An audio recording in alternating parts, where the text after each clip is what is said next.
अस्सलाम वालेकुम, मैं हूं मरियम नवाज़ और आज इस्लामाबाद हाई कोर्ट में इमरान खान की साइफ़र केस से मुतालिक ज़मानत पर समाअत हुई। और ये 2.5 महीने से चलता हुआ केस है जिसमें प्रोसिक्यूशन के पास अब कोई ख़ास मुद्दा नहीं बचा जिस पर कि वो प्लीड करें, तो अब इल्तवा की तरफ जाया जा रहा है। वही पुराने हरबे के हर थोड़े अरसे के बाद एक नई इल्तवा की दरख्वास्त आ जाती है। आज की समाअत में क्या कुछ हुआ, प्रोसिक्यूशन की जानिब से किस बुनियाद पर इल्तवा मांगा गया और वो कितना मज़े का खेस है, इससे मुतालिक भी कुछ बात करते हैं। तो साइफ़र का मुकदमा आपको मालूम है, एक जिसे आप कह सकते हैं कॉन्फिडेंशियल डॉक्यूमेंट की बुनियाद पर यह मुकदमा शुरू हुआ था। इमरान खान ने मार्च 2022 में जब जलसे में साइफ़र लहराया तो साल डेढ़ के बाद जाके पीटीएम हुकूमत को याद आया कि वो तो ऑफिशियल सीक्रेट एक्ट की खिलाफ वर्जी है और उस पर इमरान खान के ऊपर मुकदमा बनाया जाए। फिर साइफ़र का मुकदमा बना और इमरान खान का ये जो साइफ़र का ट्रायल है ये भी बड़ा इंटरेस्टिंग होता रहा। एक मरतबा ट्रायल हुआ, वो जेल ट्रायल की बुनियाद पर कलअदम हुआ अक्टूबर में, फिर दोबारा ट्रायल हुआ, फिर वो दोबारा कलअदम हुआ। इस दौरान दिसंबर 2023 में इमरान खान और शाह महमूद कुरैशी की ज़मानत का केस आया साइफ़र के ही मुकदमे में सुप्रीम कोर्ट ऑफ पाकिस्तान में, और फिर सुप्रीम कोर्ट ने भी उनको ज़मानत दे दी, लेकिन फिर उनको जेल से बाहर नहीं लाया जा सका क्योंकि उन दोनों जो पीटीआई के रहनुमा हैं इन पर साइफ़र के अलावा भी दीगर मुकदमात बनाए गए थे।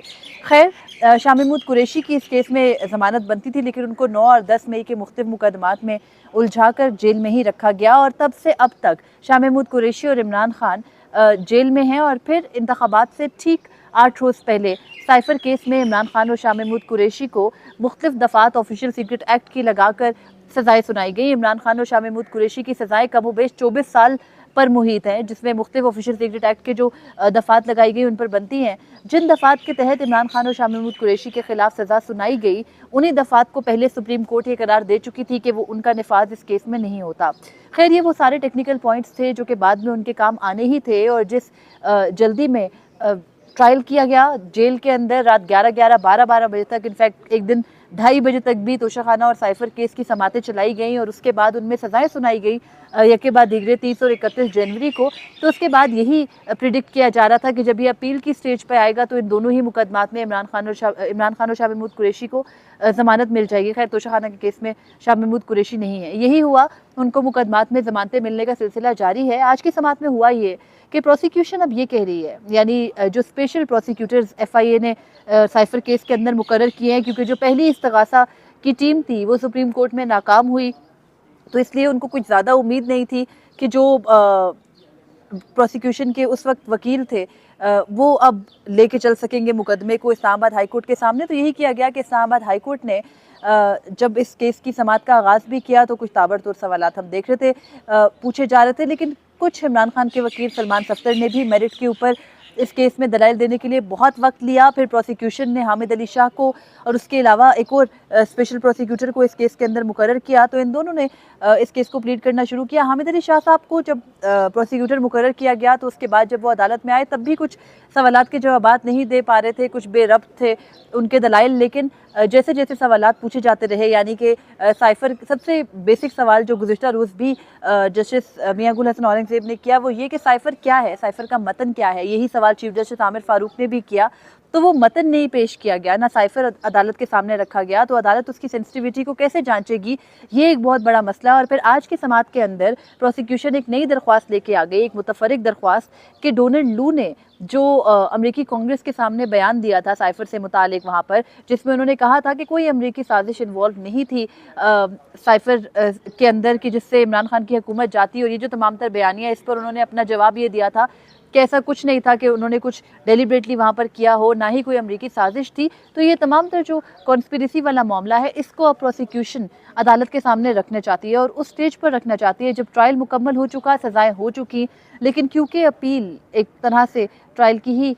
एक्सटेंशन है तो इसमें वो चाह रहे हैं कि अदालत इजाज़त दे और डोनाल्ड लू का जो बयान है उसको पेश किया जाए और उस पर फिर जिरा हो। तो आज जस्टिस मियां गुल हसन औरंगज़ेब ने ये सवाल किया कि क्या आप डोनाल्ड लू को अदालत में पेश करना चाहते हैं। उसे प्रोसिक्यूशन ने बताया कि नहीं, हम उनका बयान अदालत में पेश करना चाहते हैं। तो उस पर जो ये मुकदमे को इतना खींच दिया गया है, यानी 31 जनवरी 2024 का ये सज़ा हो चुकी है दोनों जो रहनुमा है पीटीआई के उनको, और उसके बाद अब तकरीबन 4 माह गुजर चुके हैं और इन 4 माह के बाद भी अभी भी अपीलों में 2.5-3 माह हो गए हैं और इसमें जो प्रोसिक्यूशन है वो हीले बहाने ही ढूंढ रही है। तो उस पर जस्टिस मियां गुल हसन औरंगजेब ने कहा कि अगर आप अब बयान लेकर आना चाहते हैं डोनाल्ड लू का, तो वो फिर सिफारती तरीक़ेकार पहले मुकम्मल करेगा, फ़ॉरेन ऑफिस में आएगा, फ़ॉरेन ऑफिस से उसकी ट्रांसक्रिप्शन तैयार होगी, ट्रांसक्रिप्शन तैयार होकर वो अदालत में पेश होगा और फिर उसके पेश करने के बाद प्रोसिक्यूशन उस पर अपने दलाइल देगी, फिर उस पर जिरा करेगी जो दूसरी साइड है यानी इमरान खान और शाह महमूद कुरैशी की वकला। तो जाहिर है एक नया लंबा टाइम मांग रही है प्रोसिक्यूशन इस मामले में भी, और अब जाकर लगता यह है कि प्रोसिक्यूशन के पास शायद इस केस में कुछ और साबित करने को नहीं बचा। गुज़िश्ता रोज़ जिस तरह के दलाइल दिए हामिद अली शाह साहब ने, उससे लगा ये कि इमरान खान का जो बयानिया है जो कि उनका था कि अमरीकी साजिश के ज़रिए उनकी हुकूमत गई और वो कहते हैं कि रिजीम चेंज का ये पूरा प्लान था, तो उसको जो उनका बयानिया था उसको तक़वियत मिली गुज़िश्ता रोज़ के हामिद अली शाह साहब के दलाइल से। और आज फिर हुआ ये कि वो खुद तो आई नहीं, उन्होंने बताया कि उनकी वालदा की तबीयत नासाज है और इस सिलसिले में वो शहर से बाहर है और नहीं आ सकते आज। तो उसके बाद अब उनकी गैर मौजूदगी में अदालत ने 1 दिन का वक्त दिया है। इस दौरान एक बड़ा इंटरेस्टिंग फैक्ट जो कि साइफर केस को लेकर है वो ये है कि जब साइफर का मुकदमा चल रहा था तो इंतखाबात से पहले इमरान खान के ट्रायल किसी और तरीके से चल रहे थे।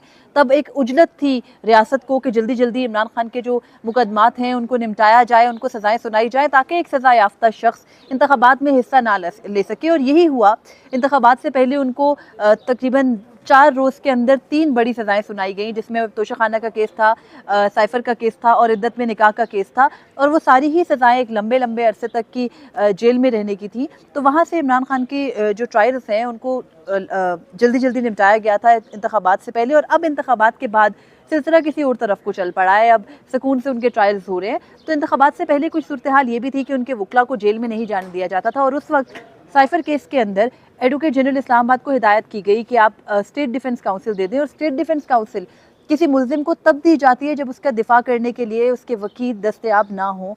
लेकिन इमरान खान के वकला एक बड़ी टीम है उनके पास, इस वक्त उनकी पूरी पार्टी की बागडोर ही वकला संभाल रहे हैं। इनफैक्ट इंतखाबात से पहले भी वही संभाल रहे थे। तो उस वक्त उनको उनके और उनके जेल अथॉरिटीज़ के बीच में भी कुछ मसाइल जो है वो चल रहे थे। वकला जाने की कोशिश करते थे, उनको जाने नहीं दिया जाता था। वो इस्लामाबाद हाई कोर्ट में दरख्वास्त लाते थे, उनकी दरख्वास्त नहीं सुनी जाती थी। अभी दरख्वास्त पर फैसला भी नहीं हुआ था वकला के पेश होने का, इमरान खान और शाह महमूद कुरैशी के। तो इसी असना में रियासत की जानिब से दिफाई वकला जो है वो दे दिए गए दोनों को, जिन दोनों को ही अपनी जो नुमाइंदगी है वो करने से रोका था इमरान खान और शाह महमूद कुरैशी ने। और फिर भी उन दोनों ने तमाम जो गवाहान थे साइफर केस के, रियासत के ही वकला ने रियासत के ही पेश करदा गवाहान के ऊपर जिरा की, और वो जिरा मुकम्मल करके इमरान खान और शाह महमूद कुरैशी को ऑफिशियल सीक्रेट एक्ट के तहत साइफर के मुकदमे में सज़ा सुना दी गई। अब आज भी अदालत ने ये सवाल किए। इस्लामाबाद हाई कोर्ट बहुत ही तशवीश का इजहार बार बार करती है, हमें दिखाई देती है उन स्टेट डिफेंस काउंसिल्स के ऊपर जो कि इमरान खान और शाह महमूद कुरैशी को मुहैया किए गए थे अदालत की जानिब से। तो उनके कंडक्ट के ऊपर भी सवालात उठाए गए हैं। ये कहा गया है कि जब आपको वो दोनों जो स्टेट डिफेंस काउंसिल्स थे वो यंग लॉयर्स हैं, एक का नाम हज़रत यूनिस है और दूसरे का नाम अब्दुल रहमान है, और वो एडवोकेट जनरल इस्लामाबाद के ही लॉ ऑफिसर्स हैं। तो उनसे रोस्टरम पर बुला के जस्टिस मियां गुल हसन औरंगजेब ने ये सवाल किया कि क्या आपको नुमाइंदगी का हक दिया था शाह महमूद कुरैशी और इमरान खान ने? तो उन्होंने बताया कि उन दोनों ने ही रिफ्यूज़ कर दिया था, मना कर दिया था कि आप हमारी नुमाइंदगी ना करें, बल्कि हम अपने वकला के ज़रिए पेश होना चाहते हैं। तो फिर जस्टिस मियां गुल हसन औरंगजेब ने सवालात उनसे पूछना शुरू किया। उन्होंने कहा कि क्या आपको कोई नोटिफिकेशन हुआ था आपके तकर्रुर का? उन्होंने बताया कि हुआ था। फिर उनसे पूछा कि आपको केस के दस्तावेज़ात कैसे मिले? तो उन्होंने बताया कि केस के दस्तावेज़ात एडवोकेट जनरल ऑफिस को जो डयाला जेल के हुक्काम हैं उन्होंने व्हाट्सएप के ज़रिए भेजा। अब इस पर भी अदालत ने तशवीश का इजहार किया। फिर ये भी सवाल हुआ कि कैसे एक ही दिन के अंदर यानी 26 जनवरी को अचानक से जो स्पेशल कोर्ट थी उसने ऑर्डर किया कि इमरान खान और शाह महमूद कुरैशी को डिफेंस काउंसिल्स दिए जाएं।